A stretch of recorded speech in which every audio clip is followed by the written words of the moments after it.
Hello, my name is Rudy Hernandez, and this is a video tutorial on how to use Sakai.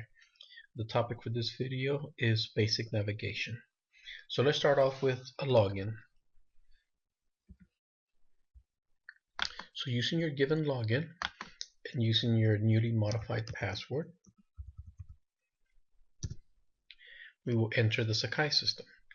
In the Sakai system, this is a full learning management system, is to understand the basic navigation.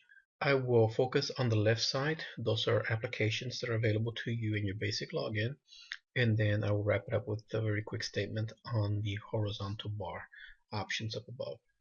Login will always go to My Workspace and your home application under My Workspace, and this is your standard layout. First, application announcements. In here you can go and see if you have any announcements that have been sent out within your organization, and you can decide to display 5, 10, 20, 100 of them at a time. The next application is a membership application.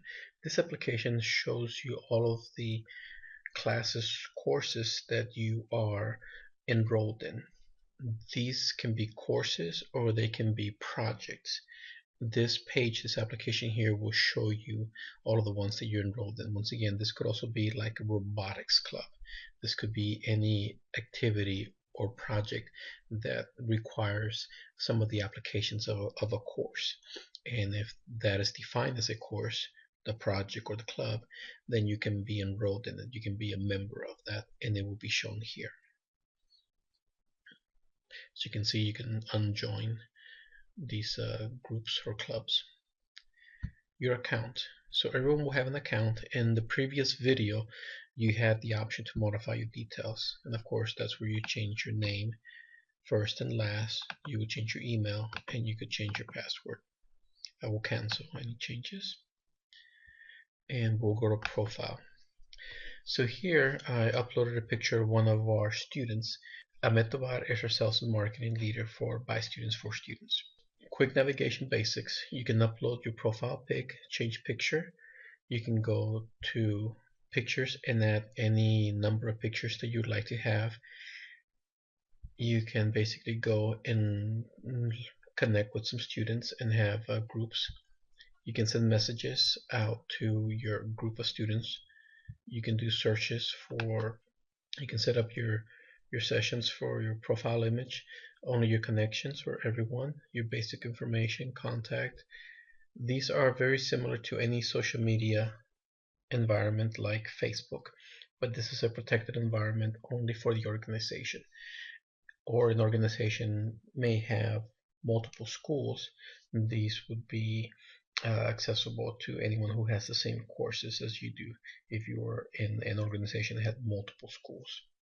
And of course you can set your preferences. So this is your basic profile page. It's very similar to Facebook and other social media.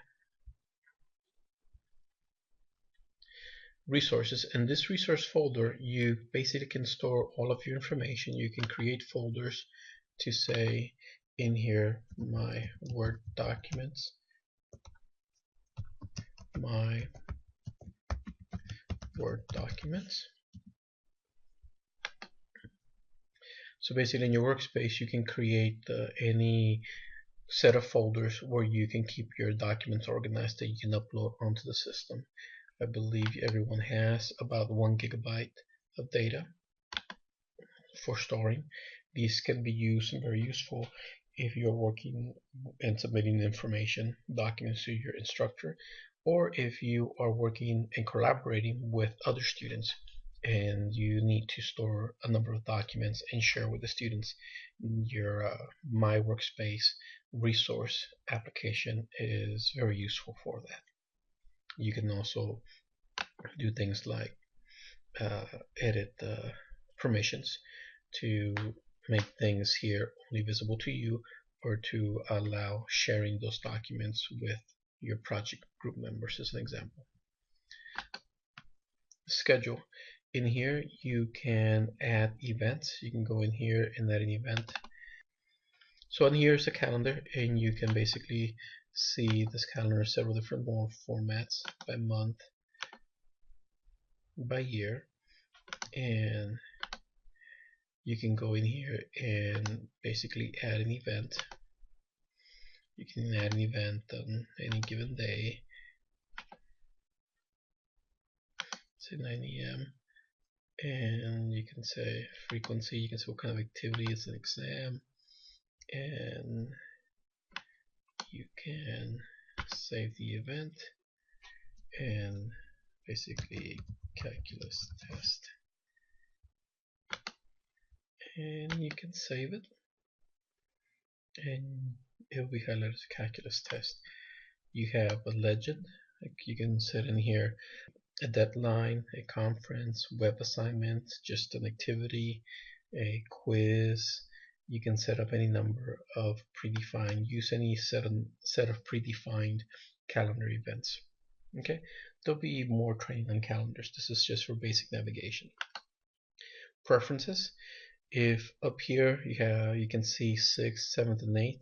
If you want to, let's say, see your Math 6 courses, you can update the order of the courses up here, 6, 6, 8, 6, 6, 8. So you can control these the way your bars are organized.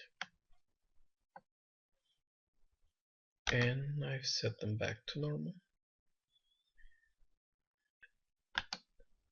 This tool, this application, this wiki application is available if you're going to be creating your own wiki sites for collaborative efforts in a project. So this can be a very useful app. Instructors can turn this particular app on or off depending on what the needs of the particular classroom are. Worksite setup. This is if you need to add or delete courses that you're eligible for.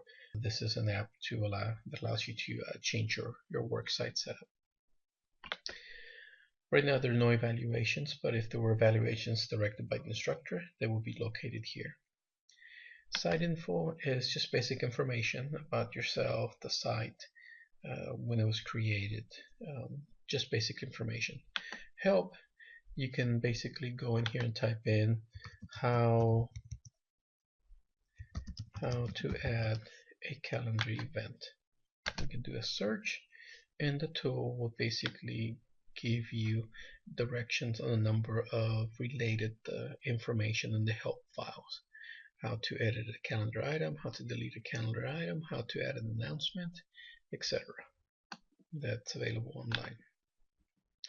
So to conclude this basic navigation video, we'll basically go in here and say these are the applications for your workspace, and each one of these courses has their own set of applications. So you can have chats in here. You can basically enter a chat in here. Hello, this is a trial chat. You can add the message and it's recorded from you, and then any other users are logged in can respond, including your teacher, your instructor. Each class has their own set of resources. So there are Math 7 PDFs, Math 7 videos, podcasts. So each one of these classes could have their own reserved set of resources. Schedule. Each one of these courses will have its own set of own calendar. The site information for the mathematics course, it basically tells you who is the creator. Tests and quizzes. Basically this one shows you which tests and quizzes are already loaded. It would also be able to tell you which ones you've taken, submitted assessments. It'll give you some statistics, recorded scores, the feedbacks available for each one of these tests, individual scores. All this information will be recorded as you go through this particular course. You have blogs. You can enter a blog in here for Jane Doe. What's most important here, which there'll be a video just for this section alone, is the built-in lessons plans. So there are built-in lessons plans for Math 7th, and in here there is a recommended methodology for how to go through and learn different key TEKS segments. This one's on 3D architectures. We have a set of PDFs, followed by a set of videos, followed by, once you see those, will be followed by quizzes that are assigned for the TEACS section for mathematics 7th grade. But once again, there'll be a whole video just to talk about the process of our built-in lesson plans. Of course, there'll also be podcasts available that if the instructor provides podcasts, they will be recorded here, or you can use your own podcatcher. Okay, and of course, they also have help sections. So once again, I'm Rudy Hernandez, and this was Basic Navigations within Sakai for the By Students for Students math courses. And in here, there was also going to be videos on career courses, Intro to Engineering, and Academic Development. Thank you very much for watching. Goodbye.